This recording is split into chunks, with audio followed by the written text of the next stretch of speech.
Bakunzi ba Judgment Truth Victory, ndabasuhuje. Ubuntu n'amahoro bikomeze kubana namwe. Njyewe nitwa Urinzwe n'Imana Faustin, ndagusaba kugira ngo usengere mu mutima kugira ngo iri jambo dusoma kandi tubwirwa ribe irikorera mu mitima yacu.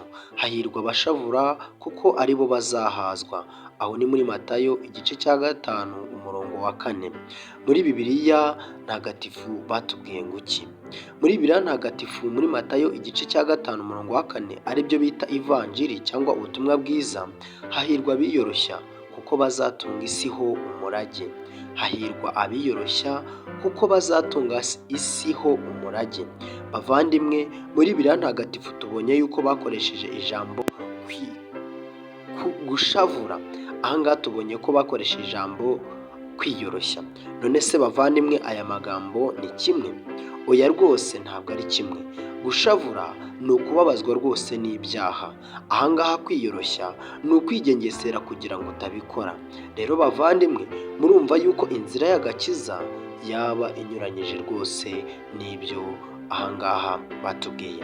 Muri King James Matthew chapter 5 verse 4, Blessed are they that mourn, for they shall be comforted. The word here mourn, it is to repent or to regret for what you have done.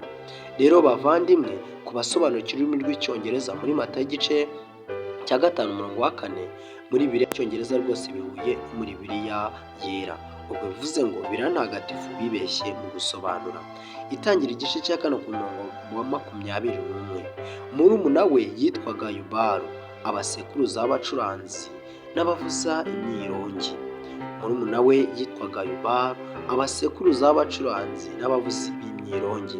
Bavandimwe, twabonye yuko uru ni urubyaro rwa Kayini, aho Ada yabyaye uyu muhungu witwaga Yubalu, akaba sekuruza w'abavuza imyirongi ndetse n'abacuranzi.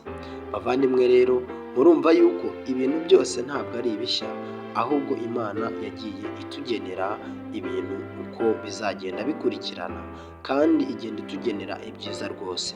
Nubwo umuntu yari yacumuye, ari we Kayini yari amaze kwica murumuna we Abeli, Uwiteka yakomeje kumuha umugisha wo kororoka.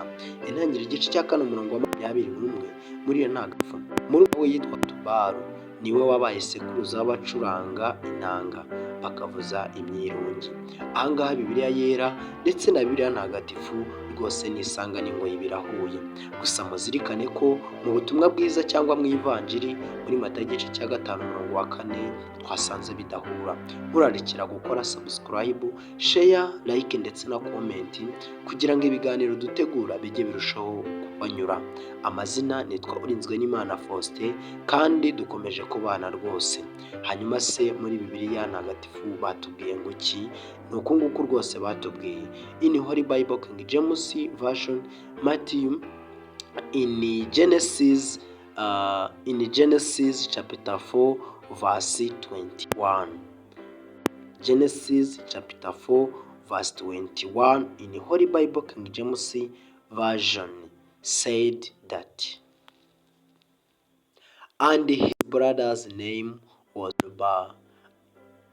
He was the father of all such as handle the harp and the organ.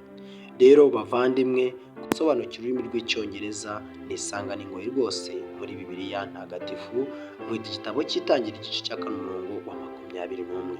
Ariko muzirikane ko muri Matayo igice cya 5 umurongo wa 4 twasanze bidahura. Uwiteka abahe gushavura nyakuri, abayirinde kwiyoroshya mu izina rya Yesu. Amen.